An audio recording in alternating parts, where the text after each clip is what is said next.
So, hello, welcome to our second podcast from Blackpool Unlimited. I'm Kriss Wilson, and today we're talking to Jackie Spate and Tanya Lawrence from Women Rockin Harmony Choir.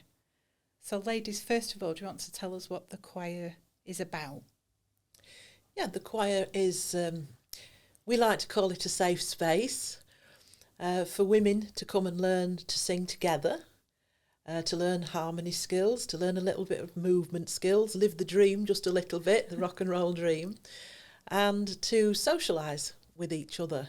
And through the singing, through the team singing, and a bit of experience in actual public performance, then they can build their confidence. Maybe after bringing up a family, which was pretty much where Jackie became involved in it, or perhaps, they've been out of the workspace for a while, so they've lost their social confidence a little bit. And the choir actually creates that space for them to rebuild their confidence and have some fun while they're doing it, make some new friends, make new contacts. Brilliant. So you're based in Blackpool? Yes. Yeah. And people can find you online or? Yeah, we're all over the place online. We're on Facebook and Twitter and Instagram and LinkedIn, and our events are always on Eventbrite as well, so people can find us there. Importantly, do they have to have great singing skills? Absolutely not. No. Really? No. Tell us more about that. Well, most people, when you talk to them about a choir, when you have that first conversation, they say, oh, you don't want me in your choir. I can't sing. I'm tone deaf. And just as a nerdy statistic, I can't say that word. It's like phenomenon. I can't say that either. Most people, less than 1% of the world population, are actually tone deaf. That's an affliction like colour blindness. But most people, their singing skills have gone latent since childhood. And that just means they've basically gone to sleep and they're pretty easily woken up again. A good tune, a song they like, people they feel okay around, that they're not self-conscious. And it's amazing how quickly you can get people singing. So we've all got potential. Everybody's got potential. It's different potential. Not everybody's a great singer. Okay. Yeah, not everybody's Michael Bublé, not everybody's Celine Dion, but everybody can sing. And in a team singing experience, then that doesn't matter. You move forward as a group and you create the group voice. Wow. So the spotlight isn't particularly, or the microphone isn't particularly on any one person, so you go as a group voice, and a choir creates its own personality, it creates its own look, it creates its own voice that is made up of the collective voice. So it's I like that. Its own personality. That's nice. I think that's important as well, that people who don't feel comfortable singing, when they get into a group, they're not exposed in any way. Nobody has to audition, nobody has to sing on their own. It's just part of the group. And so it's an easy way to get into it. If all you're used to doing is sort of singing in the car or whatever, it doesn't matter. You can just come in and find your way comfortably, and there's plenty of other people in there as well, we found out, who haven't done anything before. There's a few people who've had choir experience before, but most of them haven't. Most people have just come into it later because they want something new to do. Oh, interesting. That's good to know. So part of the reason we're talking to you today, obviously to find out about what you're up to now, but from our point of view, so I'm Blackpool Unlimited, you came to us and we had a chat about this new business. Now, I know that both of you have done bits and pieces in the past, so do you want to give us a bit of a potted history of what you've done before? Well, my experience before, although I did study music when I was younger, my working experience has been nothing to do with music at all. I've been in the civil service, and then later, after I had my children, I went into self-employment, and I got my business advice back in the day from Blackpool Unlimited to start my first business, which was social media. So when we came to starting our new venture, we both decided that it was probably a good idea to get some advice about the new project, because it's easy to think that you know what you're doing when you've started a business before, but it doesn't always work that way. And also, you benefit from having somebody else looking at your ideas, because we sit there and think, oh, this is a brilliant idea, isn't it? We need somebody else to have a look at that and say, well, have you thought about this? Have you thought about that? And that's where for me, certainly, I think that's the way Blackpool Unlimited came in for this business, as far as we were concerned. Yeah, having that third brain, talking it over, and to look at your business plan, because obviously, as Jackie said, we've done stuff before, so creating a business plan, creating a marketing plan, the concepts weren't foreign to us. But I think particularly because we'd had this weird sort of 2.5 years that we've all lived through, from my point of view, I was a little bit less confident than I might normally be that our idea would be taken seriously. You know, as I thought, is this just something Jackie and I have talked about through the lockdowns? Because we kept in touch on Zoom and that kind of thing all the time.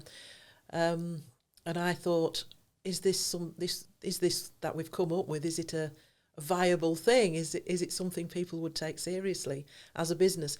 Even though I've always been in music, I've worked in music all my life, but it still looked on paper to me as if it was a bit sort of a dreamland thing. Oh wow!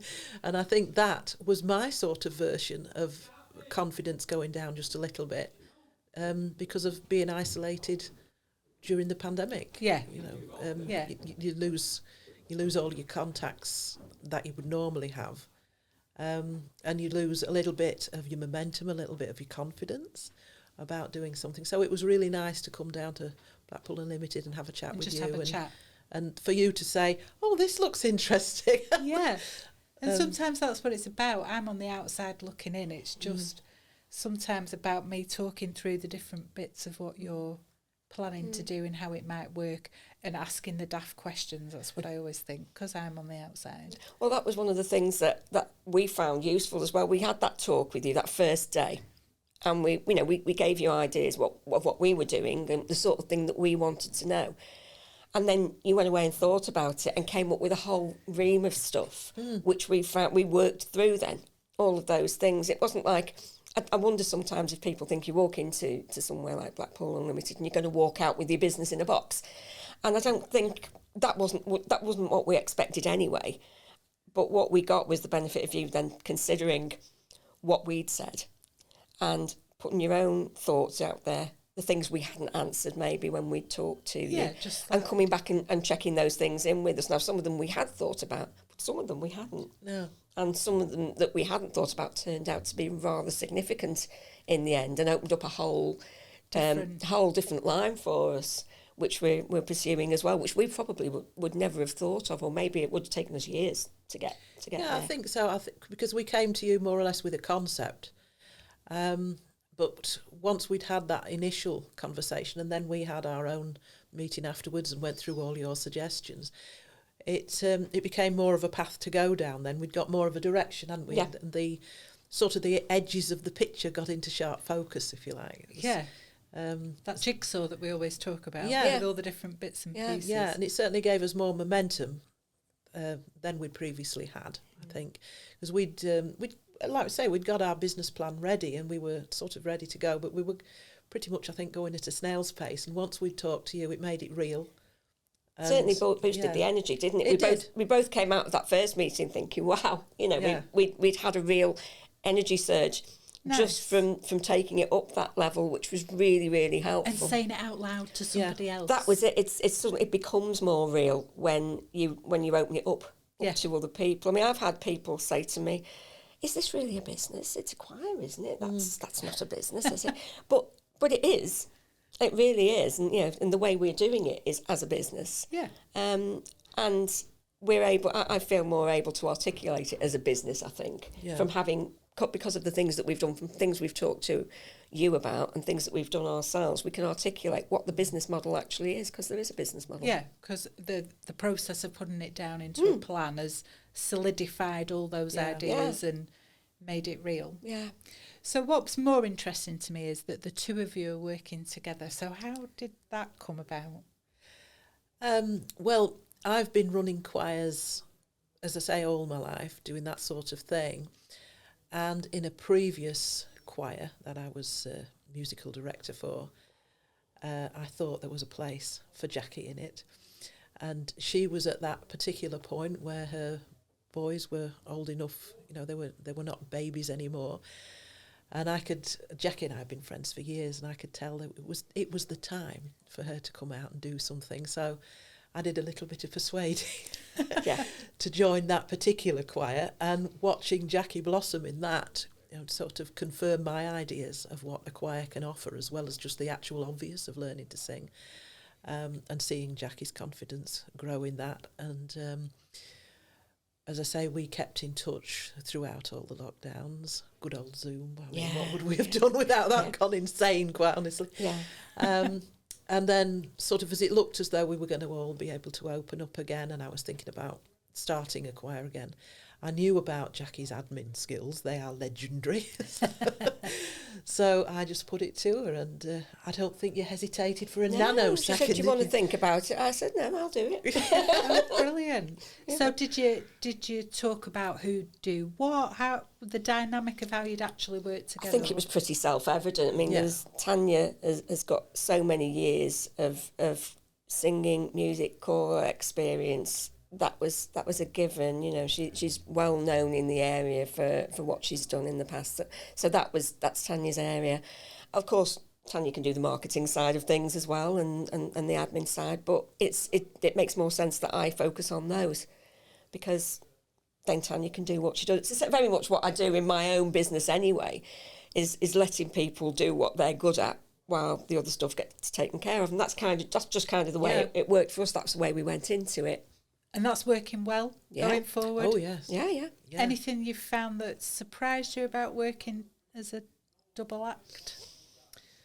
I don't know, really. I mean, I think we because we get on well already, and because we're a bit older, I think it helps, doesn't it, that we probably don't get hung up on things too much. We tend to just go with, when there's a situation arises that needs resolving, we just go on with it, really, don't we? Talk it through. I think, again, that point about we're neither of us spring chickens. So we've seen a bit of life and worked on a few teams, so there's no ego battle here. And we know each other very well. We know how each other thinks. We know about the things we think differently on and the things we think the same. I think we're always learning, though, aren't we? We're always learning. Yeah, definitely you do learn more about each other when you work together. And there is a certain amount of tolerance, I think, because you're not the same person. Otherwise, you might as well just work alone. So each person brings what they bring to the table. And definitely, you do learn, I think, in a much more depth about each other once you work together. Oh, yeah. So that's been an adventure in itself, but it's been a good one, I think. It has. Yeah. One of the things that we've done well as well, if there has been sort of a blockage or something that's bothering us, and because we have a regular meeting every week, even though we meet up other times, we have a regular sort of set time that we do a business meeting. Right. If there's something blocking it, we have a rant first, don't we? Yeah. We have a rant session. Yeah. Okay, about everything or about... Well, it'll start off with one particular thing. Yeah. It can end up with anything, but we get it off our chests first. And then move. So that we can clear it, because otherwise, it's there, and we each know there's something bothering each of us, and so it's usually mutual, isn't it? It's usually something that's annoyed both of us or bothering both of us. Yeah. So we get it out of our system rather than trying to push on without addressing the elephant in the room. We just have it out with the elephant, don't we? Yeah, and we allow time. It's called contingency, but actually it should really say rant. Yeah. Oh, fabulous. Yeah. So you've factored that into it? Yeah, we do. We factor the time in for it.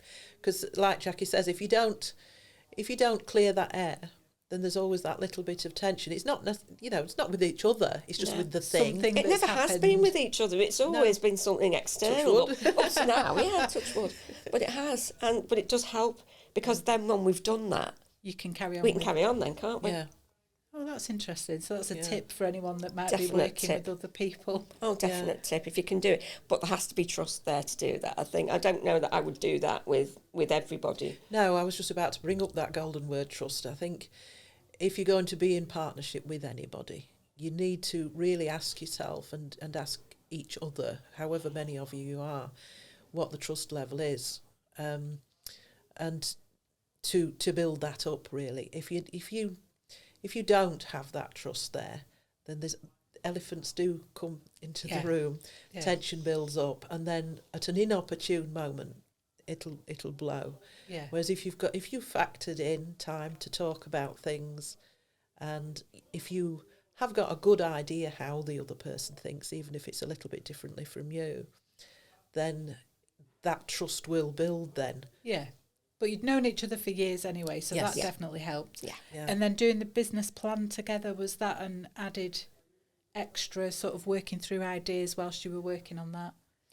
Yeah, we've had our regular meetings, as we said, and what we did, we set out at early doors to get a business plan down on paper, knowing that we then had something that we could work with.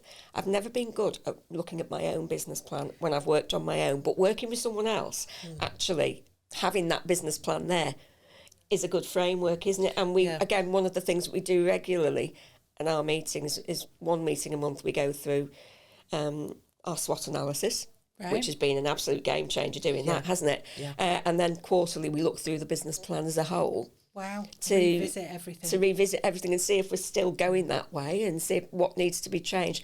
And the good thing about that is that we're always on top of that. You know, if ever we do need that for anything, for example, if we want to apply for funding in the future or anything like that, we know all of that side of things is bang up to date and we're on top of it, so we can just pick it up and go with it. Yeah. That's brilliant. So how do people find you then? Where am I? Because I'm thinking, I didn't think I could sing, but maybe I should give it a go. How am I going to find you? Well, a lot of people have found us through our Facebook page, Women Rockin Harmony. As I said, we're on all the other social medias that we can get. Not TikTok yet. We haven't tried TikTok. That's yet. maybe something for the future. And our new member nights, which we have regularly, we put on our socials, but also on Eventbrite, so people can sign up to them there and find us there. And we've got a new members night in January for our evening choir, and we are starting a new venture as well as a result of all the work that we've done over the last 12 months with yourself and stuff we've done ourselves. We're opening a new version of the choir, which is for people who can't come in the evening or can't get to our current location. right. So we're hoping Daytime. a daytime one. So our evening one, we meet on a Wednesday evening at the wonderful Scream Theatre Schools in Bisping. Right. Just Yep. amazing venue. Oh, it's a great place. We've really settled in happy there. And the morning choir, which starts in February, will be at the Old Electric on Springfield Road in town. Yes. So a little bit easier for some people to get to maybe in the that one's daytime. near the big library, isn't it? Yeah, it is, yeah. Oh, By the good. Metropole. So, that'll be exactly 12 months to the day from when we opened our Yeah. first Really? choir as well. Oh, how lovely. So it's kind of nice brilliant. synchronicities. I like that kind of thing when it all comes together. Yeah, like we that. didn't actually plan that. No, that just just happened. worked out. It just happened, yeah. It's the exact same date as Yeah, we started yeah. the first one. Oh, that's nice. That's a lovely way to do it. Any tips? Finally, any tips for people? Because you two work together, which is fairly unusual. Are there any tips that you might give people that are listening? Yes, I think in terms of working together, we just talked about developing trust. I think one of the things that perhaps people don't think about quite as much is you think, oh, can I trust that person? But the other aspect of that is being trustworthy yourself. So make good on your word. Make sure you have the discussions to make sure you are on the same page, that you do agree with what you're going to do. And when you've made a plan, you've agreed what's happening this week, you've agreed the path you're on, be trustworthy about that. Don't let the other person down. Don't drop rocks in your own path. Brilliant. Yeah. And there's no room for ego. No. Like we said, it's not been a problem for us, but I can anticipate that there can be times where, people maybe come into a partnership with their own ideas of how they want it to work and hope to be able to drag the other person along with them. I suppose it's like any other relationship. Don't go into it with the intention of changing the other person. Just you're working with the person you've set up that business with. Yeah. If you know that person well, same as any other relationship, work with your skills, but don't expect to change them, because why would you go into business with someone you needed to change? Yeah. Same kind of thing, Yeah. isn't it? And also the other thing is definitely about asking other people for advice, being open to ideas, being open to advice. Don't go down your own little path and think you've got it all right, even if you're experienced. Yeah. It doesn't matter how much experience you've got, every venture's a new one. Yeah. You can always learn something from asking other people for advice. Yeah. And it's so when you came and chatted with us or with me, it wasn't that I've got all the answers. That's never going to be the case. But like you say, it's opening up different ideas and it's another brain working with yours and somebody who isn't necessarily in that silo that you're in. Because with the best will in the world, you think your idea is great when you're doing it, don't you? You think you've got it all right and you think you've got it all nailed down. Oh, we'll just go and get this signed off, good pat on the head. But no, it's not about that. It's about the other things that maybe we hadn't thought of. And like we said, you gave us a big idea which we're taking forward in the future, which we'd never have come across. So that's amazing. We'd never have got there on our own, I don't think. No. And I think the key point to that as well is that it might take a while for me to think about the cogs start whirring, but sometimes I need to sort of think through what we've had a chat about in a meeting and maybe have a dig around on the internet, maybe do a bit of research myself to understand better what a business is about. You can't go in and expect somebody else to give you a business in a box. No. That's definitely not that's not what you're going for, and neither should you go into someone and just give it to them as a completed job and say, what do you think of that? You need to be open to the ideas and the brain power that the other person, the advisors, have, and the experience that they've got, and the access to things that they've got as well, which maybe we hadn't found. Things like Grant Finder was a good one, wasn't it, that we found out about from you. So. And a lot of that's just what I've picked up along the way. It's not... But we hadn't. Yeah. We wouldn't find it on our own. So we're just sharing the information between us. Brilliant. Thank you very much. I think that's for us today. I think we're done. So thank you, Jackie, and thank you, Tanya. It's been a pleasure.